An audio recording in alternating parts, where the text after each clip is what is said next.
Developing your personal brand is key to monetizing your passion online. Whether you're delivering your content by video, podcast, or blog, it's the authentic you, the one thing that is guaranteed to differentiate you from everyone else, including those who share your niche or business model. The thing that most people don't realize is that in today's world, your business and your personal brand need to be one and the same. Whether you're selling organic fish food or financial advice or just your opinion. Monetizing a personal brand is not a new concept. A lot of the most successful entertainment figures in the world are personal brand geniuses. Oprah, Howard Stern, Emerald. They built their empires out of being who they are and never backing down from it. But the major benefits of a personal brand are not limited to the A-list celebrities. In fact, personal branding is what gives everyone an unprecedented shot at joining their ranks. For example, think about what some people consider second-tier celebrities like Ashton Kutcher or Kerry Rhodes. Kutcher was already famous for his stints on television, not to mention his marriage to Demi Moore, but there is no doubt that his brand has blown up since he started leveraging social media tools. Rhodes, the New York Jets football player, has been using Twitter with incredible success to make his brand bigger.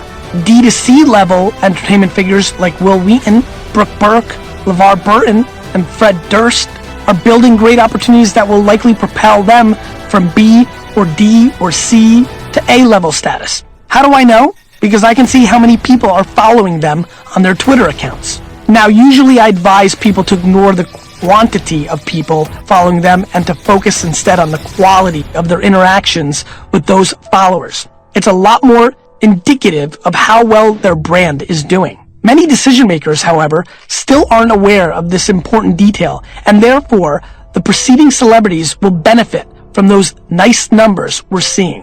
Where the eyeballs go, opportunity follows. Last, but by no means least, are the people whom you might have never heard of, who are putting out great content and leveraging social media and killing it. Oh, wait a minute, crushing it. Like Dave Morin, Chris Sacca, and Justine Ezrick, and Kevin Rose. Their personal brands are skyrocketing, and there's no reason to think that eventually they won't become household names. You see where I'm going with this? The first generation built their brands on television and movie screens, radio, magazines, and newspapers. The new one will do the same online at a much lower cost, with no need for gatekeepers' approval.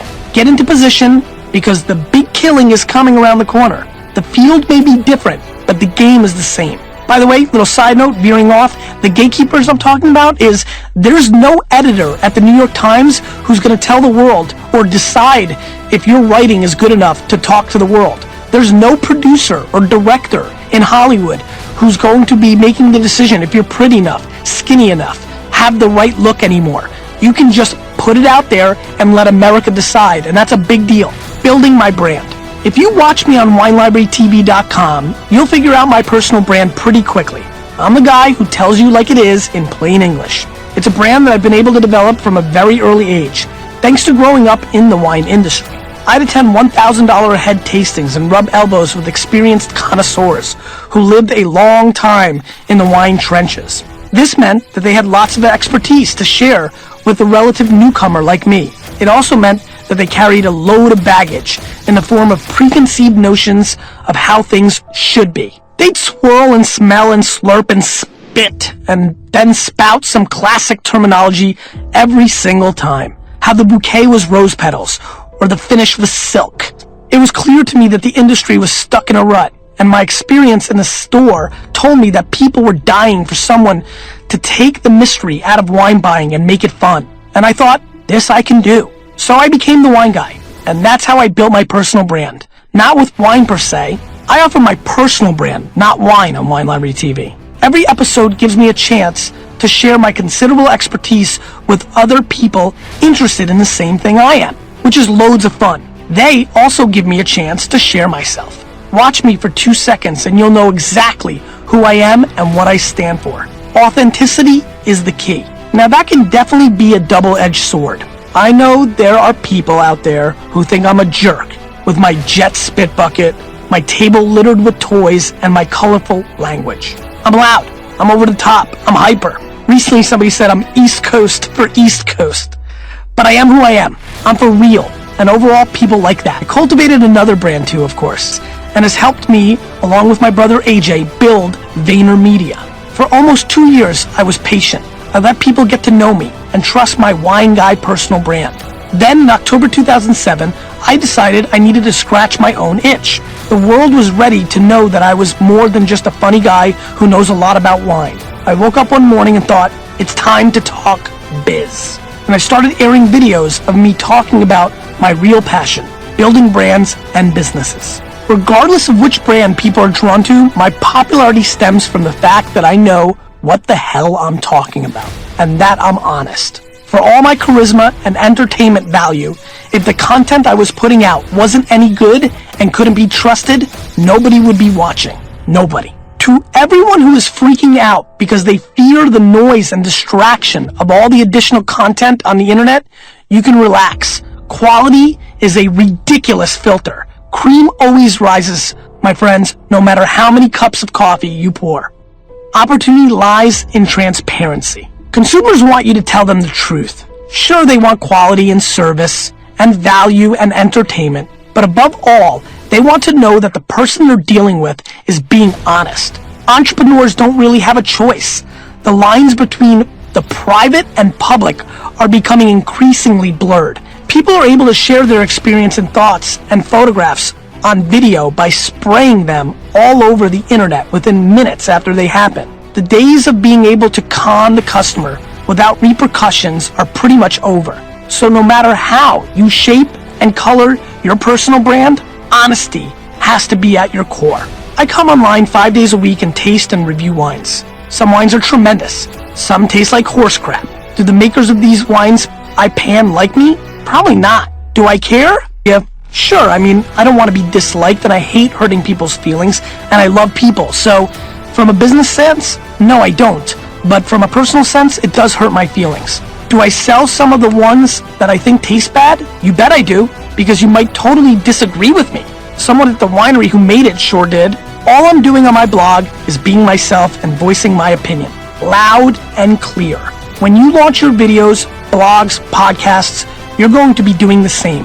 That goes for everyone, including those of you who are used to keeping information close to the vest, where you will lose, one way or another. And I want to veer off again because I want to make myself clear about that statement. Here's the problem. Information is being put out daily, quickly, faster than ever. So if you sit on information too long for a book or a lecture, you may lose. You know, information is coming out quickly now. It's just really tough to sit on it and sell it as a book. So keep that in mind. Let's say you're in real estate and you love it. Part of the real estate game is learning to put some serious spin on a loser property, right? Your pitch is, it's a charming fixer-upper or a gem waiting for some TLC. Even the appealing properties get the rose-colored treatment. But what if you sat in front of a camera and posted a series of video blogs telling people what you really thought of the homes or commercial sites or lots you were selling? What if you said something like, I've got one ugly house to sell you? Seriously, folks, you've got to see this one. If only to take in one of the last surviving examples of red shag carpeting matched with faux deer antler, woodland creature chandeliers. The sellers are super nice, and I would love to get them the $360,000 they originally wanted. But I've talked to them about it, and they really understand that they need to set their sights lower because this sucker needs some serious renovations. I'm thinking you should take a look at it. And if you got the $275 to spend, plus some extra bucks for a contractor, and bring your imagination, lots of it. Now, I know there are laws in real estate that might make it hard to execute this idea. Clearly, I was pushing the limits in the last paragraph. But would that kind of transparency hurt your business? Maybe at first you'd have a hard time getting sellers to list with you. But imagine what kind of coin you'd earn if you became the most trusted real estate agent in town, because no one would ever doubt that you tried to sell them a house you didn't think was worth every dime for which you were asking. Your listings would go up because sellers would be confident their properties weren't going to gather dust on the market. Your sales would even go up because buyers would know they weren't going to have to deal with any BS. On top of that, you might have the satisfaction of doing something you loved entirely your way.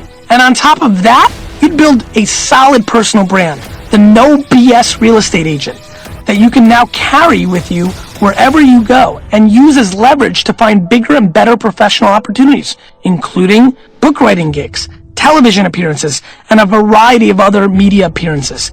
Do it. Do it right now, guys. One real estate agent who's building a powerful online personal brand is Ian Watt at ianwatt.ca. Every video blog he launches as he drives around the streets of Vancouver, where he's based, dispenses Ian's thoughts on the real estate business and the state of the market, or offers general advice to property buyers and sellers. He's lively, he's knowledgeable, and he's crushing it big time.